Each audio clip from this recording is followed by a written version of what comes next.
What's up, Lifetime? Tempe, how you doing? This is Donald Dangma coming here from Tempe Lifetime. I'm here with Tempe league coordinator, Jovan Wright, and statistician, Borin, who's also going to be our new Scottsdale league coordinator. We just wanted to do a little playoff preview show for you guys. So I'm going to start with the first game. It's going to be at 6 p.m. We got the Bulls versus Echelon, which is your team. Right. 3 versus 6. Bulls been struggling. Mark's been out for the last 2 weeks.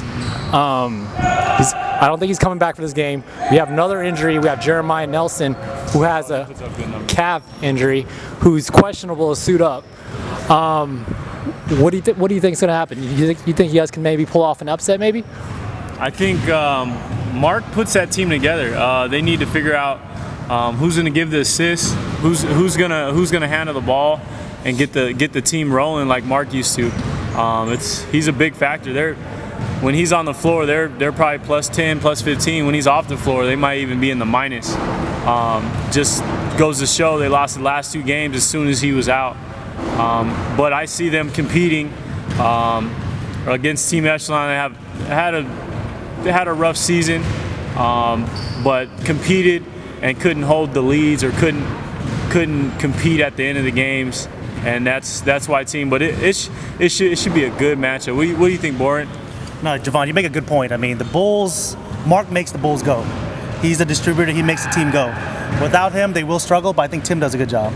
Right. Tim does a good job of kind of distributing. He has to show up. He has to show up. He has to be the one distributing the ball, kind of making those shots that he does. Brandon too. Brandon hits. Brandon hits those threes. I mean, that's what He's makes consistent, it go. Though. I have him in the 20s next week, dominating the game if he can, depending on who's guarding him. And Tim's got to distribute the ball. But you're right. The Bulls have struggled the last 2 weeks. You can see it. They just don't move the ball as crisp as they used to. Oh yeah. But that being said, they've got a better core. They've been in more sync all year than Echelon. Echelon's, like you said, they've been there close games. At the end of the game, just don't pull out. 2-3 minutes ago, I've seen them down 2-3 points, and all of a sudden at the end of the game, you see them lose by 15. Yeah. And I think they have arguably one of the best players in the league in Joe Horns. The kid can shoot lights out. Joe is one of the better players out there. He's a lights out shooter, but you've got 4 more players that got to play together. I think if the game's close and Joe is one of those guys in this league I think can take over a game and win the game for you. He's one of those guys. Yep. Either he's shooting or he's passing or he's getting in the lane. He needs to be a playmaker and help his other teammates get involved as long as it's him. And if he has to run shooting guard and just shoot all night, if that's what we have to do, then that's what's going to have to happen. But I have him having a really good game. He wasn't here last week for the playoff preview to get the seeding, but I think he's gonna do well. I think he's gonna do really well. Yeah. The X factor, I think, is this kid named Jovan. He's got to step up. He's got to rebound a little bit, hit them threes. He was a little passive last game. I think the first half he didn't put any numbers up, and then the second half he started taking them up. So I think that kid Jovan's got to step up big time, especially in the playoffs now. Calling you out, Jay. Okay. You know what? I'm gonna Your teammate Tevin also predicted he guaranteed a victory on Twitter this past week. You know what? Tevin is actually a really good player. He's a little bit underrated, but I think he does everything. He's been rebounding, getting a lot of steals. Oh, yeah. He's a big time player, big time player for your team. So if you can step up with him, Joe can step up. I think it'll be competitive. But at the end of the day, I still think the Bulls have a little bit more talent, a little more cohesiveness. Right. At the end of once the 2-3 minutes come down, they have Tim, they have Brandon. They got shooters. They've got shooters down there. So not jump over players. You got to close out, make the smart play, and I think it'll be a good matchup. Can't wait to see it. Should be a good game. It'll be competitive because I think Echelon is one of the better teams. It's just unfortunately they've got to play. I think there's 2-3 teams ahead of them, and unfortunately Bulls are one of them. So. Okay, let's move on to the 7 p.m. game. So we have the Headbusters, the number 1 seed, versus 8 Gilbert. Borin, you had a pretty funny nickname for the Headbusters. What was that? Well, I don't know who the Headbusters are, but I know who the head cases are. I'm talking to you, Ryan Brown. Oh, yeah. AKA, what's my stats? AKA, give my rebounds. AKA, I got a block. AKA, 9 turnovers. Got my 10 turnovers, yep. No, but you know what? The Headbusters are a really, really good team. Yeah. I mean, they've got big man in Ryan Brown. They've got a good mix of players on there. So even though I call them the head cases, they win. They win. They've got talent on the bench. They got talent on the starters. That's a good team right there. They got to play together. They just got to realize not every call is going to go your way. It's we don't have NBA refs. I mean, they're certified refs, but not every call is going to be. It's going to go your way. You're going to have to play the game. That's my problem with them. I just think they complain a lot. Right. And if it's a close game down the stretch, they need to take it hard. Yep. You can't afford to get kicked out of the game. You know what I mean? You're going to have to keep it together. They need to keep their composure, and if they keep their composure, they'll have a hell of a game, because we've seen them come out and beat people by 30, and you wouldn't expect it. I see the Headbusters taking this game easily by 20 if they keep their composure. We have Mike Rose going against them, and he's going to put up a hell of a game, like every week. So we see him doing well.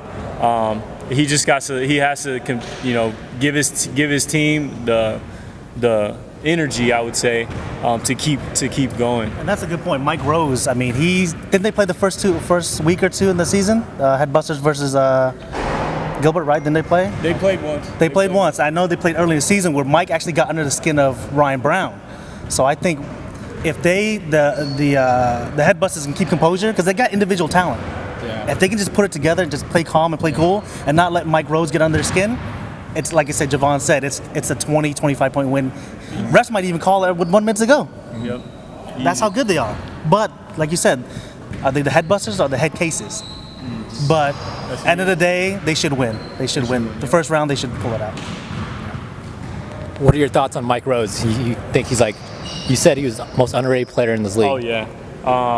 Going against him, watching him, I would say he's probably the most underrated player in the gym, because he takes it up strong. He can go left or right. He can pull up. He has range from the three. I mean, he can complain sometimes and get a little angry and kind of get out of control. But if he can keep his composure, he'll play a hell of a game, as long as he does what he does normally, and not try to throw up 15 threes. Just stay in rhythm and do what he does best, take it to the hole. All right, let's move on to our 8 p.m. game, which is going to be the number 2 seed Monstars versus the number 7 seed Tempe, the free agent team.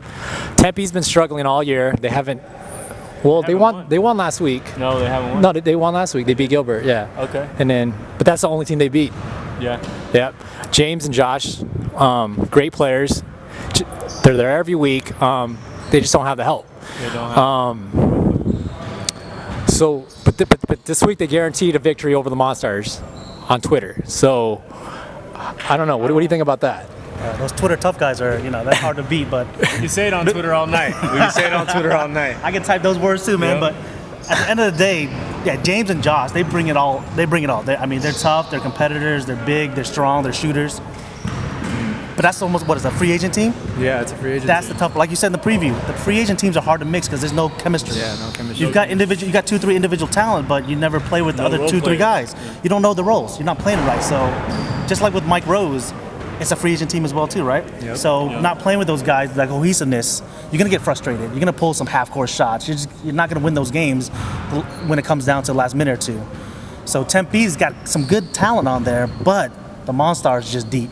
They go 7 deep. They've got size. Yep. They've got 2 bodybuilders, I think. And they play together. I think they can bench probably 500 each or something like that. Those dudes are big. Yep. Didn't Kenny put up a triple-double the week before? Yep. And then he put 53 last night.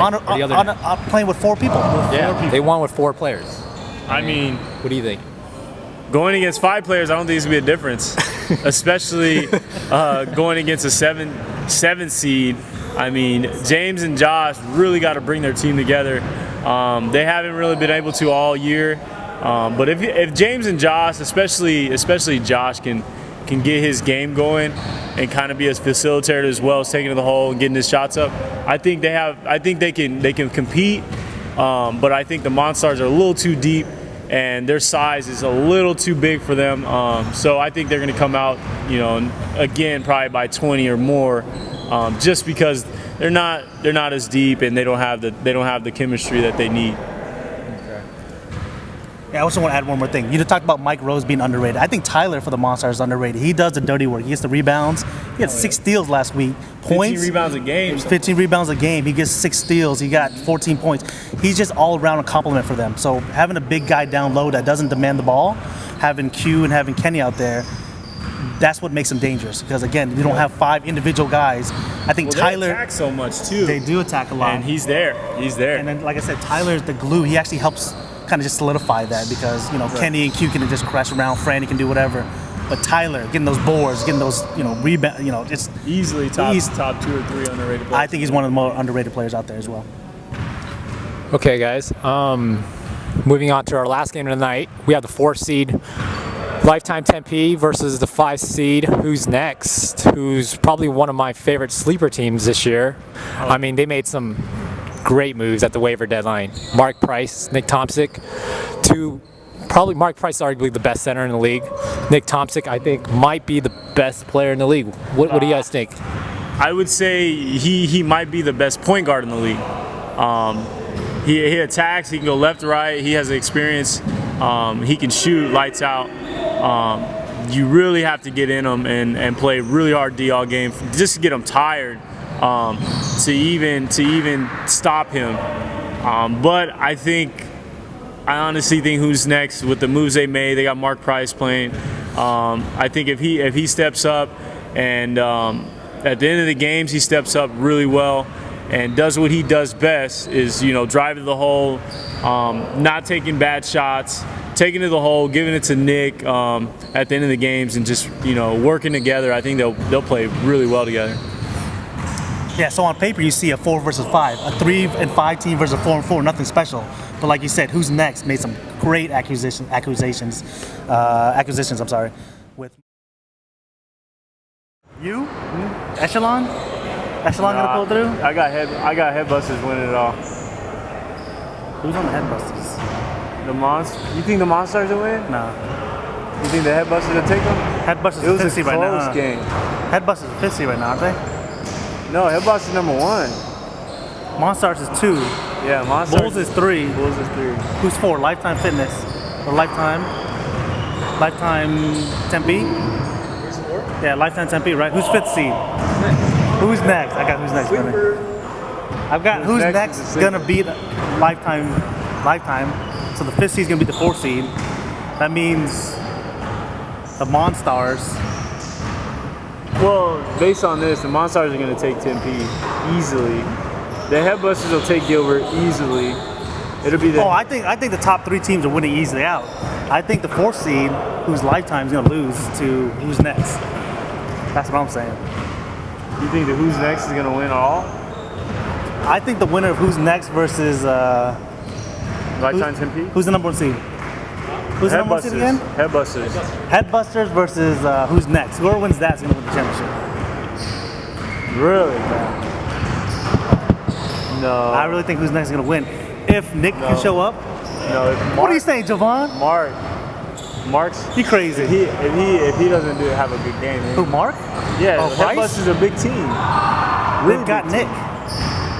Yeah, they could. I mean, that's a guard. It's not as bad as. Nick can't guard Ryan. I think Nick will just keep pulling. Who's Nick gonna guard? Yeah, I know Nick can't guard. Nick Michael dropped Purdy. 31 by doing nothing last week. Dropped 51 just pulling up. Who's their guard? Who's gonna guard Nick? Who's gonna guard Nick? Off of them. Kenny's big, but I don't know if he's quick enough. No, that's Monstars. Oh, Monstars. See? Who's Next? Who's Next has Nick, Mark, and like role players. They have that Chris Hennon dude that just gets rebounds. They have the Monstars.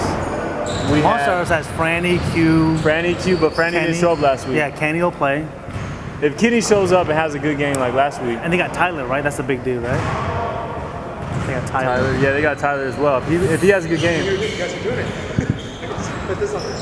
But Headbusters versus. All right, take 2. Jovan don't know what he's talking about. Take 2. Take 2. Yeah, right. Blooper. Jovan's sacked in the pool right now. Shaq did a fool. Shaq did a fool with his words. Cut that, Charles.